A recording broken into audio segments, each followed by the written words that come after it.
అయితే ఆజాద్ గారు ఇన్సాల్వెన్సీ పిటిషన్ని దాఖలు చేస్తే వాళ్ళ మీద దాడులు జరిగే అవకాశం ఉందా? అంటే ఒకటండి, ఇప్పుడు ఇన్సాల్వెన్స్ పిటిషన్ దాఖలు చేస్తే మీరు ప్రొడక్షన్ ఆర్డర్కి పర్మిషన్ తీసుకోవచ్చు, ఇబ్బంది ఏం లేదు. కాకపోతే ఇక్కడ ఎక్కడ ప్రాబ్లం అయింది అంటే డబ్బులు ఇచ్చిన వాళ్ళు ఊరుకోరు. సహజంగా ఏంటంటే డబ్బులు ఏమి ఎవరికి చేదు కాదు కదా, ఎవరికి కష్టం పడితేనే వస్తాయి.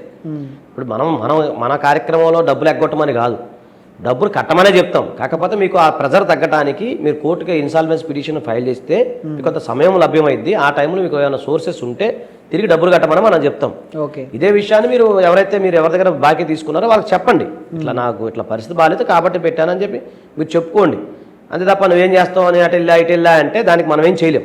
ఒకటి తర్వాత ఎవరు కూడా చట్టాన్ని చేతిలో తీసుకోకూడదు. వెనక ఇప్పుడు మీరు నేను బాకీ ఉన్నా, మీరు నాకు బాకీ ఉన్నారనుకోండి, బాకీ ఉంటే చట్టపరంగా మీ పైన చెక్ బౌన్స్ కేసులో లేకపోతే ప్రామిసరీ నోట్ కేసులు ఉంటే అవి వేసుకోవాలి తప్ప చట్టాన్ని తీసుకునే రైట్ ఎవరికి లేదు.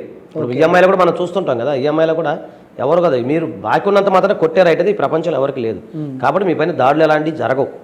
ఒక జరిగితే మీరు క్రిమినల్ యాక్షన్ మీరు తీసుకోవచ్చు. కాబట్టి దాని గురించి భయపడాల్సిన అవసరం ఏమి. ఓకే.